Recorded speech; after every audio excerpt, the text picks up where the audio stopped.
متى سيحين هذا الوقت يا فاضل؟ أصبر إلى متى؟ إن المعماري لا يثق في إمكاناتي، لا يريد أن يترك الفرصة لي لأظهر قدرتي على الزخرفة. أنا لا أستطيع أن أظل هكذا طويلا، أحمل الرمال ومواد البناء وأنقلها. يجب أن أفعل شيئا، سأثبت لهم أني أستطيع أن أفعل أكثر من هذا. سأزخرف شيئا لأريه للمعماري، لأثبت له إمكاناتي.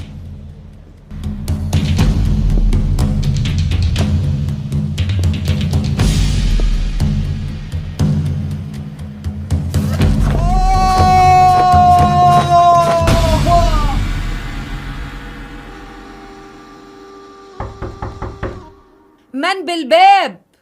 من؟ افتحي الباب يا أم فاضل. ولدي، ماذا حدث لك يا فاضل؟ ماذا فعلتم به؟ أخبروني. نحن نقسم أننا لم نفعل شيئا، لقد سقط وحده من أعلى السلالم المحمولة. لا حول ولا قوة إلا بالله، لا حول ولا قوة إلا بالله. فاضل، تحدث يا فاضل، بما تشعر يا ولدي؟ أنا بخير يا أمي، بخير. الحمد لله، الحمد لله.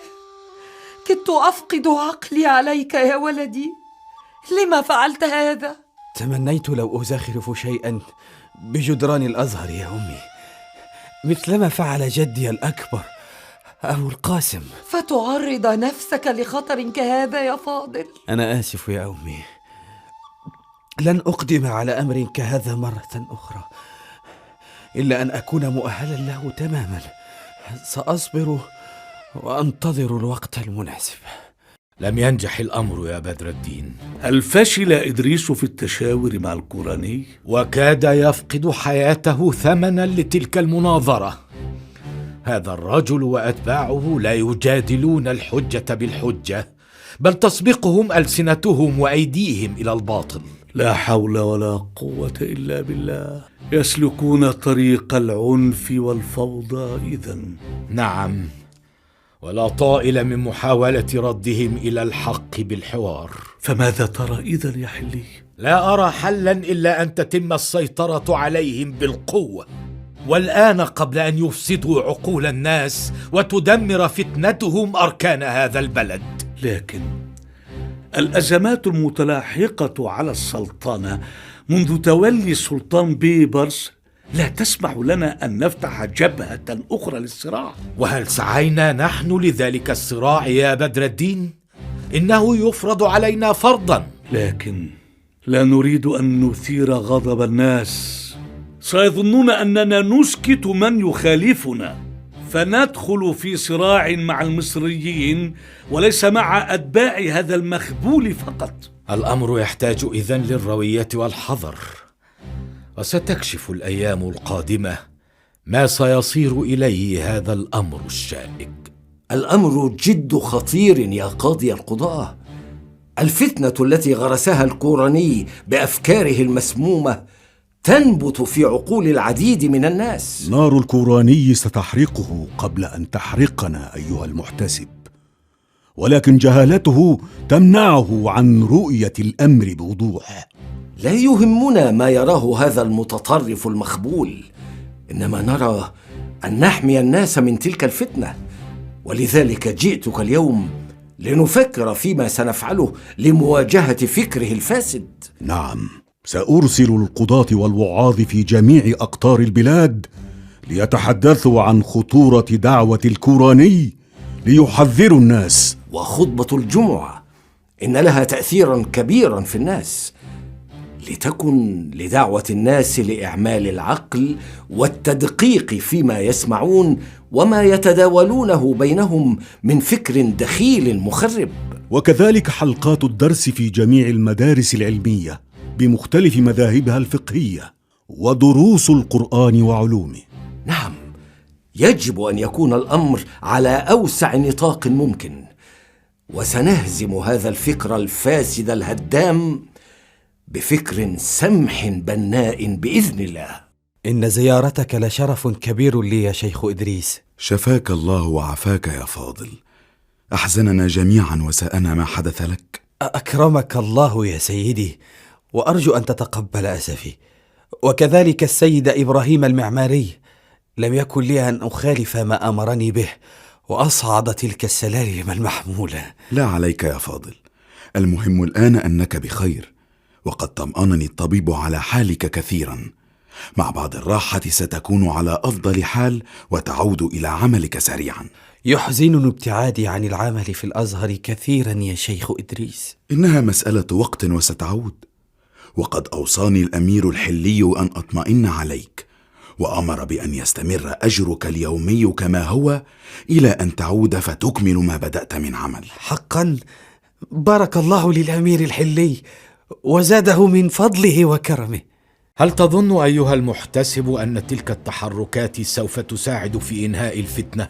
لقد تركت كلمة الوعاظ صدى واسعا بين جموع الناس، وأظن أن دعوة الكوراني قد تمت محاصرتها بشكل كبير.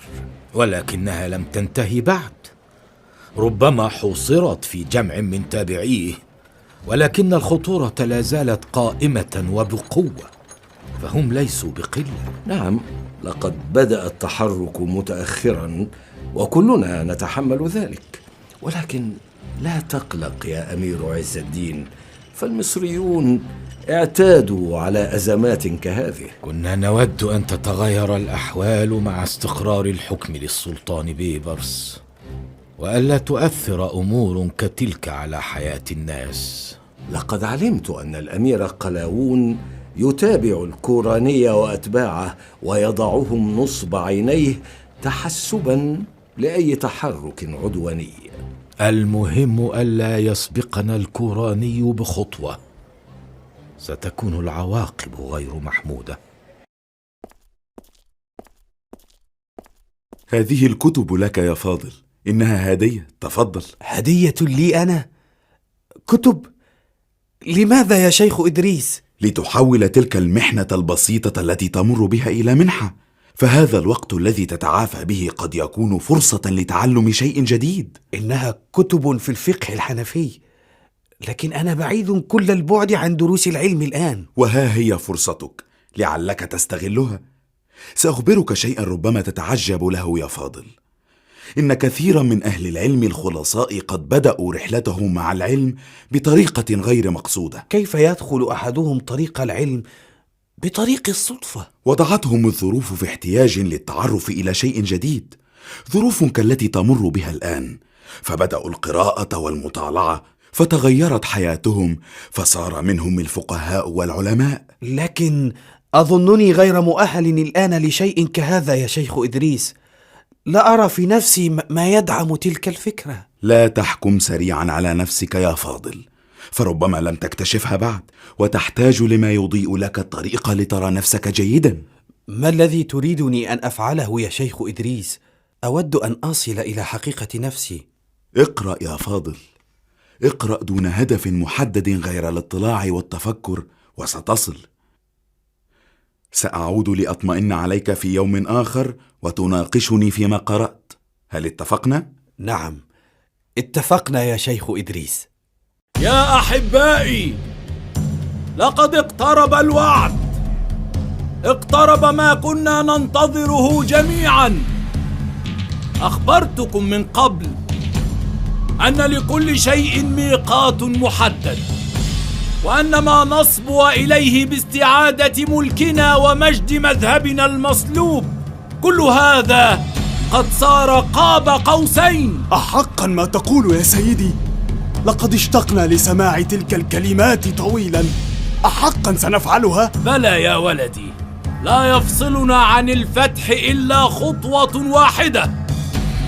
أما تلك اللفافات فتحوي لكم البشرى أيها الأحبة. كلنا آذان مصغية يا مولاي الكوراني، فكل ما تقوله من كلمات يعد بشرى لنا. إن هذا هو وعدي لكم إن أعنتموني لننتزع الملك ونبث الرعب في قلوب المماليك ونعيد أمجاد أجدادنا الفاطميين. سيكون لكم مني خير الجزاء. نحن معك يا سيدي، نحن معك. هذه سكوك تمليك الإقطاعات الكبرى في بر مصر التي يسيطر عليها المماليك ستكون لكم لمن يعاونني في ذلك الفتح المبين. نحن لها بإذن الله، نحن لها. من يريد النصر والغنائم، من يريد النصر والفتح. كلنا فداء لك يا كوراني، كلنا فداء لك يا كوراني. النصر النصر النصر النصر. الصبر يا قلاوون، الصبر، فنحن لا نريد أن نضخم الأزمات. كفانا ما يحيط بالسلطنة من أزمات في الشرق والغرب. أنا لا أضخم شيئا أيها الأمير أخطاي، لقد عرضت عليك ما توصل إليه رجالي من معلومات، ولكن لا دليل لديك حتى الآن أنهم ينوون استخدام العنف. الدلائل تقول بأن هناك ما يتم ترتيبه، لا ندري ما هو تحديدا، ولكن من المؤكد أن عواقبه ستكون وخيمة. ما الذي تريده بالضبط يا قلاوون؟ أن آذن لك بقتلهم؟ بل تأذن لي بأن أنهي تلك الفتنة فورا قبل تصاعد وتيرتها أكثر من ذلك.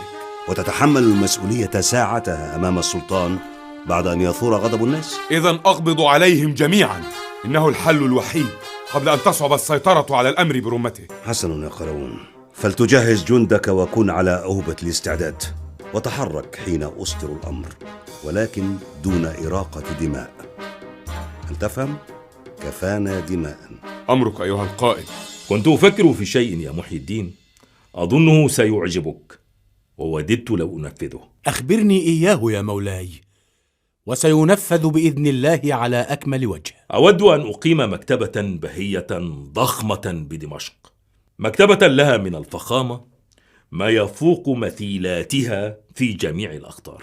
إنه لأمر عظيم يا مولاي أن تفكر في شيء كهذا، وتستحق دمشق أن تحظى بمكتبة كبرى تجتذب إليها العلماء والفقهاء والدارسين. إذن إليك الأمر يا ابن عبد الظاهر.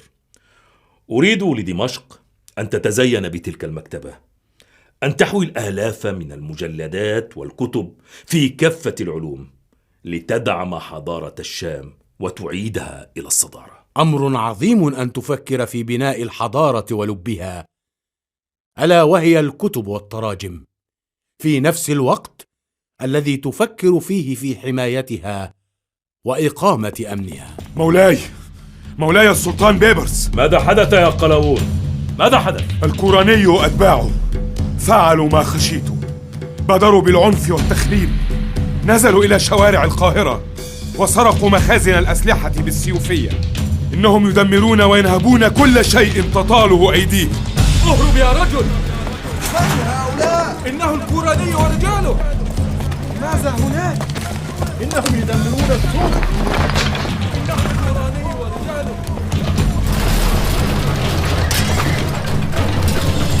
أيها الرجال! أيها الرجال! دمروا كل ما تطاله أيديكم، أرهبوهم وألقوا الرعب في قلوبهم، ليعرف هؤلاء العبيد المماليك أن ملكهم الزائف قد انتهى. من اليوم القاهرة لنا، أرضها وكل ما عليها ملك لأحفاد الفاطميين الأبرار. من اليوم انتهى عهد المماليك، انتهى بلا رجعة.